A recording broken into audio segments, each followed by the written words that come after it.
campaign. So, alam mo si Kiko gano'n. Kami rin gano'n na kaming lahat ngayon. So, syempre full support. So hindi naman po naging mahirap yung convincing kasi sabi niyo po dati 'di ba parang pinag-aawayan niyo ang politika nung umpisa. Mga 20 years ago. Opo.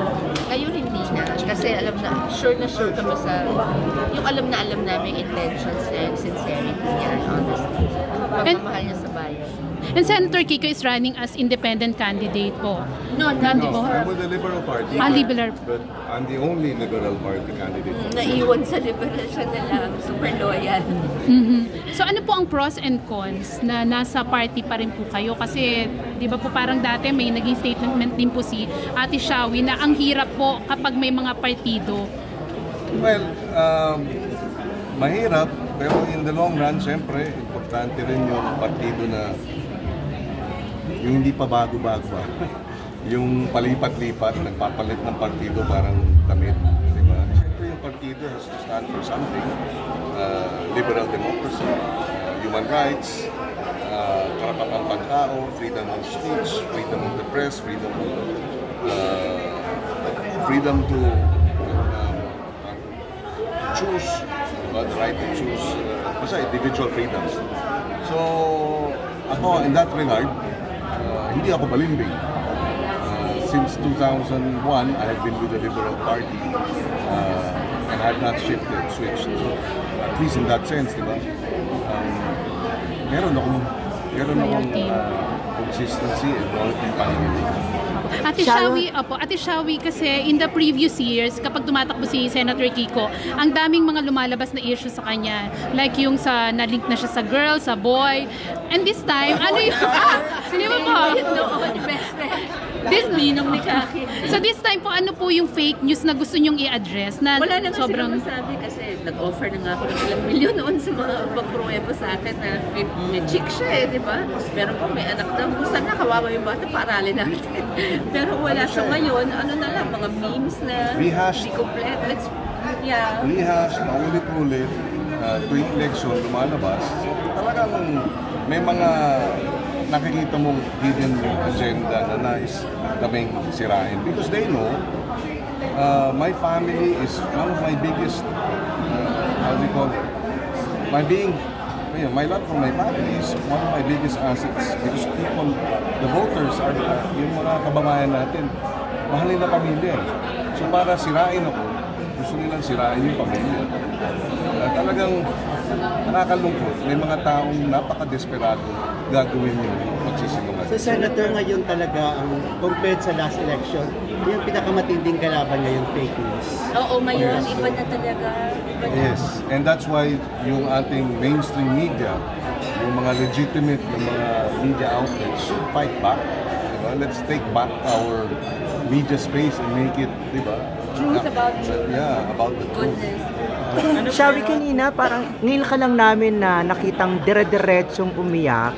From the start hanggang sa pinaka-end ng press ko, napaka-emotional mo, no? Sobrang nga pero never, di ba? Pag-kampanya, yes, ilang 20 years na hindi man ako umiiyak. I think kasi, gaya ng sinabi ko, yung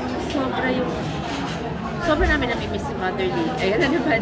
Doon nag-umpisa ang tapos emotional. ngayon si Rosel, si Keith, di ba? Parang, lagi na lang Monteverde yung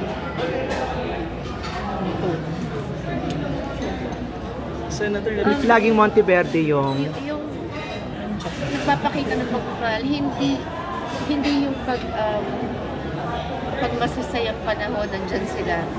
Pero pag kailangan mo sila, suddenly nandyan sila. So, ganun, siguro inaasahan ko yun sana sa mga matagal ko nang may suporta naman po ang De Rizal. Ang diva. Mega. Meron. Sabi mo kanina ganun, sana nung kabataan mo, napayaman mo ang... Yun ang sabi ko, sana napayaman ko ng basta sa mothers na lakas ng mga pelikula ko ng araw. Miss Chavez na po may sama ng loob siya, ng konti, may sama. Sa dagat, di ba? Na kung saan daming lumalabas na memes, di ba?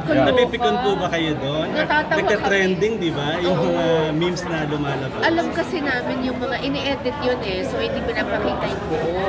hindi naman ako bobo, obviously.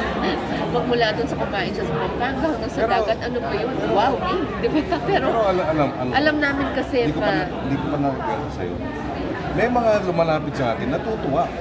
At gusto nilang ulitin. Kaming dalawa, sama niyo sir, pwede ba natin yung... Pagod na ako. Hindi, yung mga lumalapit sa akin, gustong magpakuha. At na ganun yung ginagawa. Na ganun ang gagawin. Wow, pwede ba, Senator, pwede ba? In other words, wala naman kasing isyong masama. So okay lang sa akin. Wala kasing kinasasagutan na ano ba yun. So yun na lang. Yun na lang yun. Ano po yung plans for Mother's Day? Ay, nasa ano na ako, no? Nasa New York na ako. Kasi mag-graduate na Graduating si Frankie. Mauna ako sa Update lang po kay Frankie, nabanggit niya kanina siya. Oo, she's graduating na.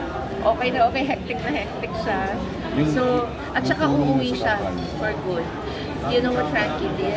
She wrote a very long handwritten letter na ginawa namin maraming kopya to each of the mayors sa buong Pilipinas, begging for their support for her father and also explaining what she thinks of her father, how humble he is, everything na naranasan niya as his daughter, kung bakit karapat-dapat ang daddy niya na suportahan ng bawat mayor, sinulat niya. And then Miel, kasi malayo sila eh. Si Miel naman, did a very special video message for her dad, saying also what she thinks na about why people should vote for her dad. Si Frankie, pwede sila makabalik dahil nga nag-aaral. Si Frankie meron siyang, sorry. Meron ba siyang inkling o interes sa pasukin din ng politics? Wala. In fact, di ba may pelikula siya? May movie siya.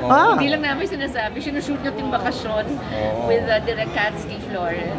And Elijah Canlas. And Jody Santa Maria. Si Jody anak niya. Stage alam ko Si lang. Jody anak niya sa movie kasi flashback sila Frankie. It's about Edjo Son. Michelle, yung Mother's Day ba? May mga special kayo din ba? pag yung mga anak ko nandito. Pero since nag-college na sila abroad, pagka umuwi na sila for summer, delayed ng konting Mother's Day celebration. And they always have cards for me. Yun lang naman ang gusto ko. Hindi naman ako yung mahilig sa material na bagay kasi I have everything I need. Pero pag yung kids ko, they go out of their way to write to me or to show me whatever, kahit pang video or to tell me to my face gano'n ako mahalaga sa kanila. Bakit? Ano yung mga gusto nila sa akin? Doon ako sobrang Yung fulfillment, seeing them na nag-grow.